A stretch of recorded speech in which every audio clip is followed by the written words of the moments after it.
ایک ملک کا بادشاہ بہت رحم دل اور نیک تھا۔ رعایا کے حق میں بہت اچھا تھا، چنانچہ تمام رعایا اس سے محبت کرتی تھی اور اسے خوب دعائیں دیتی تھی۔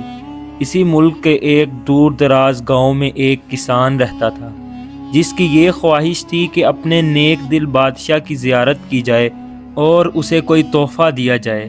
اس نے اپنی بیوی سے مشورہ کیا کہ میں بادشاہ کو ملنے کے لیے جانا چاہتا ہوں اور میری خواہش ہے کہ میں اسے کوئی تحفہ بھی دوں۔ تم مجھے مشورہ دو کہ میں بادشاہ کے لیے کیا تحفہ لے کر جاؤں۔ بیوی نے کچھ دیر سوچا اور کہا کہ بادشاہ کے پاس تو ہر چیز ہوگی، ہم اسے کیا تحفہ دے سکتے ہیں؟ ہاں، میرا ایک مشورہ ہے کہ ہمارے گھر کے پاس بہنے والے چشمے کا پانی بہت میٹھا اور ٹھنڈا ہے، اور ایسا پانی پورے ملک میں کہیں بھی نہیں ہوگا، حتیٰ کہ بادشاہ کے پاس بھی نہیں ہوگا، تو تم اس کے لیے یہ پانی لے جاؤ۔ کسان کو یہ تجویز پسند آ گئی اور اس نے اپنے چشمے سے پانی کے 2 گڑھے بڑے اور اپنے گدھے پر لاد کر بادشاہ سے ملاقات کے لیے روانہ ہو گیا۔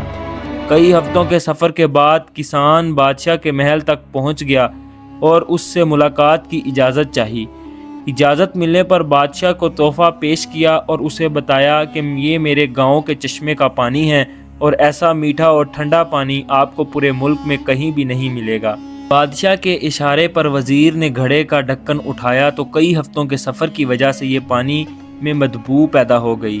وزیر نے بادشاہ کی طرف دیکھا تو بادشاہ نے اسے خاموش رہنے کا اشارہ کیا اور آواز بلند کہا کہ ہم اس تحفے سے بہت خوش ہوئے، اور خزانچی کو حکم دیا کہ اس کسان کے گھڑے کو سونے سے بھر دیا جائے۔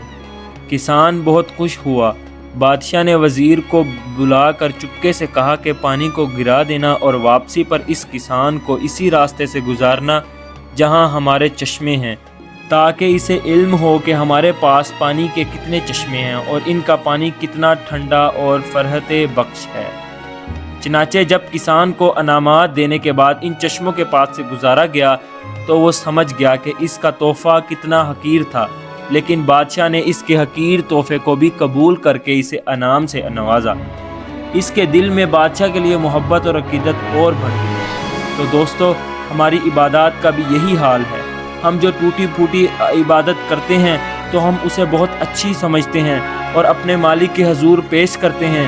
ان عبادات کی حقیقت معلوم ہونے کے باوجود وہ مالک نہ صرف ان عبادات کو قبول کرتا ہے بلکہ انعام کے طور پر بیش بہا نعمتوں سے بھی نوازتا ہے، حالانکہ اسے ہماری عبادتوں کی ضرورت نہیں ہے۔